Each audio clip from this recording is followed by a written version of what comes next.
அன்பு மாணவ செல்வங்களே, தமிழ் 2ஆம் தாளில் நீங்கள் எளிமையாக முழு மதிப்பெண் வாங்கும் வினாக்களுள் கட்டுரை வினாவும் ஒன்று. இங்கு கொடுக்கப்பட்டுள்ள குறிப்புகளை பயன்படுத்தி கட்டுரைகளை பயிற்சி பெறுங்கள். அதற்கு முன் சொல்லின் செல்வர் பைந்தமிழ் பேராசிரியர் ஐயா முனைவர் கு. ஞானசம்பந்தன் அவர்களின் நல்லுரையை கேளுங்கள். வணக்கம், நான் பேராசிரியர் ஞானசம்பந்தன்.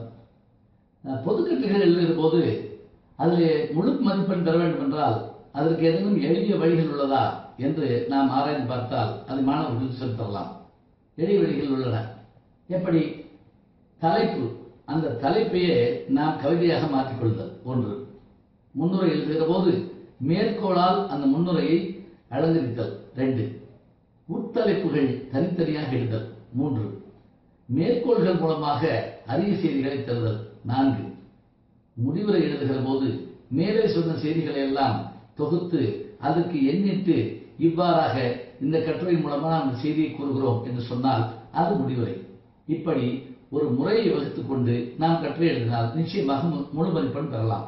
ஒரு எடுத்துக்காட்டு சொல்கிறேனே, சுற்றுப்புற சூழல் இது பற்றி கேட்கிறார்கள் நம்முடைய பொதுக்கட்டுரையில். நாம் என்ன செய்யலாம்? ஒரு நிமிடம் யோசித்து பூமி நம் தாய் என்று ஒரு புது தலைப்பாக நாம் உருவாக்கிக் கொள்ளலாம். மேலே இருப்பது அதே தலைப்பு தான், பூமி நம் தாய் அல்லது அன்னை பூமி சொல்லிட்டு உள்ள போகலாம். மேற்கோள் எப்படி கொடுப்பது என்றால், சுற்றும் வரை பூமி, சுடும் வரை நெருப்பு, போராடும் வரை மனிதன் என்று ஒரு கவிதை வரியை மேற்கோளாக காட்டலாம். சரி, இந்த பூமியை அன்னை என்று சொல்லிவிட்டோம். இனி உட்தலைப்புகளை அதற்கு ஏற்றபடியாக இடலாம். அன்னை என்ன செய்வாள்? பிள்ளைக்கு தாய்ப்பால் தருவாள், அரவணைப்பால் பாதுகாப்பாள். இதை அடிப்படையாக வைத்துக் கொண்டு மரங்கள் மூலமாக மண்ணை காப்பாள், நம்மையும் காப்பாள், விண்ணுக்கு மேலாடை என்று நாம் ஒன்றை சொல்லி அதற்கு ஏற்றபடியாக அதை எடுத்து காட்டலாம். உட்தலைப்பிடுகிற போது அந்த தலைப்பும் அழகாக இருந்தால் அது இன்னும் அருமையாக இருக்கும். உள்ளே நுழைகிற போது பத்திகளாக பிரித்தல், முழுவதுமாக எழுதி கொண்டு செல்லாமல் சிறு சிறு வாக்கியங்களாக நாம் பத்திகள் பிரித்து எழுதலாம். அடுத்தபடியாக கட்டுரையை முடிக்கிற போது முடிவுரை என்று போட்டு முன்னுரையிலே சொல்கிற போது இந்த கட்டுரையில் இந்த செய்தியை காண இருக்கிறோம், இது முன்னுரை. முடிவுரையிலே இதுவாறு கூறிய செய்திகளின் மூலமாக நாம் இவற்றையெல்லாம் தெரிந்து கொண்டோம். அதனால் அன்னை நம்மை வளர்ப்பு தாய் இல்லை, அன்னை என்பவள் நமக்கு வளர்ப்பு தாய் இல்லை, அன்னை என்பவள் நம்மை பெற்ற தாய். பூமியும் அதுபோலதான். அதனால் பூமியை பாதுகாப்போம், அன்னையை பாதுகாப்பது போல என்று கட்டுரை முடித்தால் நிச்சயமாக முழு மதிப்பெண் பெற வாய்ப்பு இருக்கிறது. மறக்க வேண்டாம், மேற்கோள்களால் மதிப்பெண்ணை கூட்டலாம், தலைப்பிடுதலால் தனி மதிப்பெண் பெற முடியும்.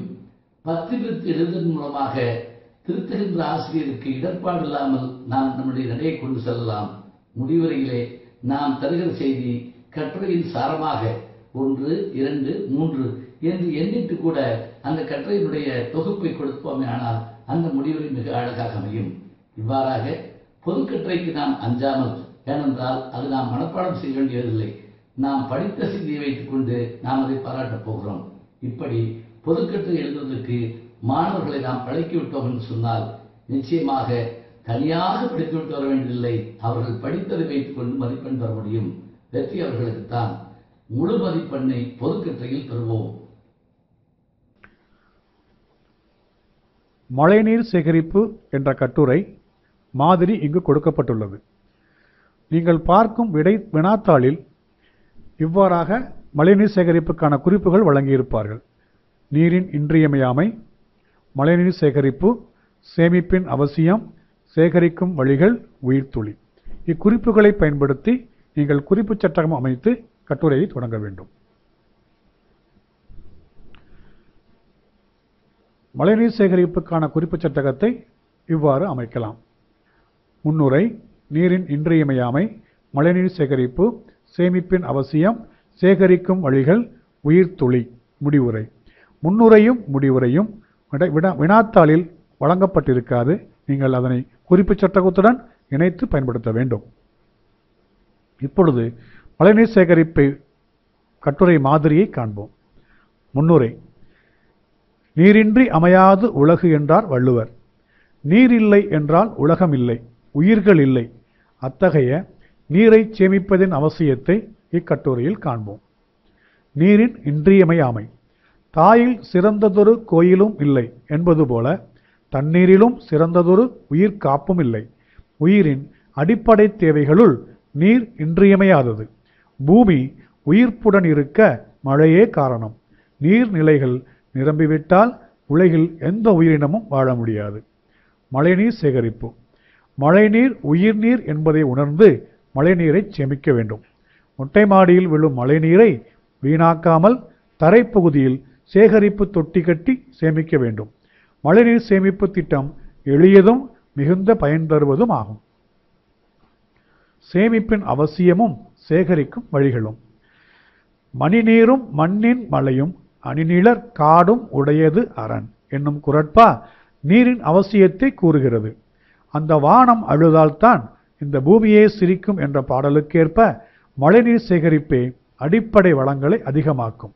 மழைநீர் உயிர்நீர், மண்ணின் மழைத்துளி விண்ணின் உயிர்த்துளி என்பது போன்ற மரபுத்தொடர் பழமொழி மேற்கோள்களை எடுத்து கூறி கட்டுரையை அழகாக வடிவமையுங்கள். முடிவுரை.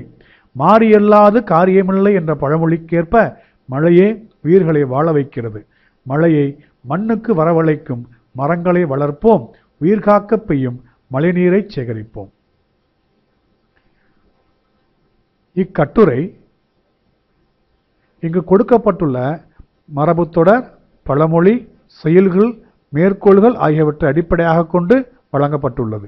இதுபோன்று வரும் கட்டுரைகளிலும் இக்குறிப்புகளை பயன்படுத்தி ஆசிரியர் துணையோடு கட்டுரைகளை நீங்கள் வடிவமைத்தால் உங்களுக்கு முழு மதிப்பெண் கிடைக்கும்.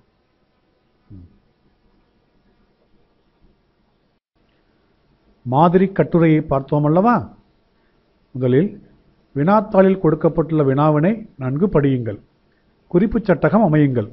இங்கு கொடுக்கப்பட்டுள்ள மேற்கோள் பழமொழி மரபுத் தொடர்களை ஆங்காங்கே கையாண்டு கட்டுரை எழுதி பயிற்சியிடுங்கள். ஆசிரியர்கள் மாணாக்கருக்கு வழிகாட்டுங்கள். இங்கே நூலகம், வினாவில் கேட்கப்படக்கூடிய வினா, குறிப்பு சட்டகம் அமைத்தல், குறிப்புகள் வழங்கப்பட்டுள்ளன. இதை பயன்படுத்தி நீங்கள் நூலக கட்டுரையை எழுதுங்கள். அடுத்ததாக சிறு சேமிப்பு. இவ்வாறாக வினாத்தாளில் உங்களுக்கு வினா கொடுக்கப்பட்டிருக்கும். நீங்கள் இவ்வாறு குறிப்பு சட்டகத்தை அமையுங்கள். ஆசிரியர்கள் இக்குறிப்புகளை பயன்படுத்தி மாணவர்களுக்கு சிறு சேமிப்பு கட்டுரை எழுதுவதற்கு வழிகாட்டுங்கள். இதேபோன்று அறிவியல் விந்தைகள், குறிப்பு சட்டகம் அமைத்தல், ஆசிரியர்கள் இக்குறிப்புகளை பயன்படுத்தி மாணவர்களுக்கு வழிகாட்டுங்கள்.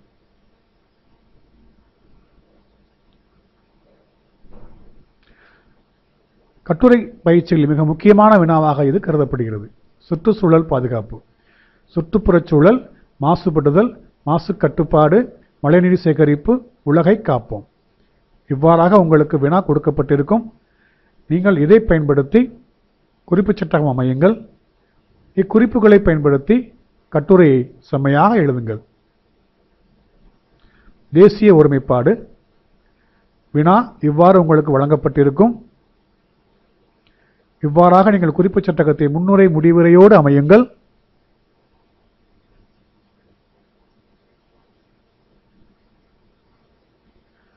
கொடுக்கப்பட்டுள்ள குறிப்புகளை கொண்டு கட்டுரையை நன்கு வடிவமையுங்கள்.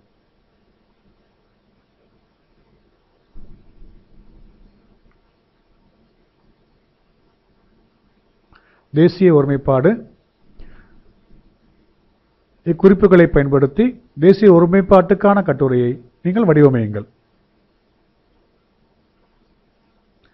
தீண்டாமை. தீண்டாமை பாதியில் வந்தது கொடுமைகள் நீக்குவோம், ஒழிக்க உழைத்தோர், தீண்டாமை ஒழிப்பில் அரசு. இவ்வினா கேட்கப்பட்டால் நீங்கள் இவ்வாறாக குறிப்பு சட்டகம் அமையுங்கள்.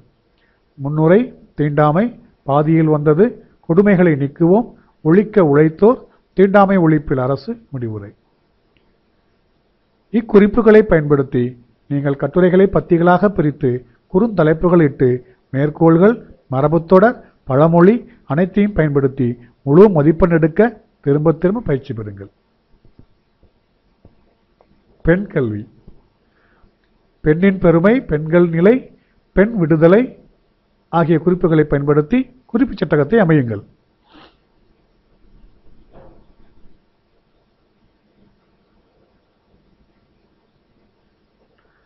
இக்குறிப்புகளை பயன்படுத்தி கட்டுரையை செம்மையாக பயிற்சி எடுங்கள்.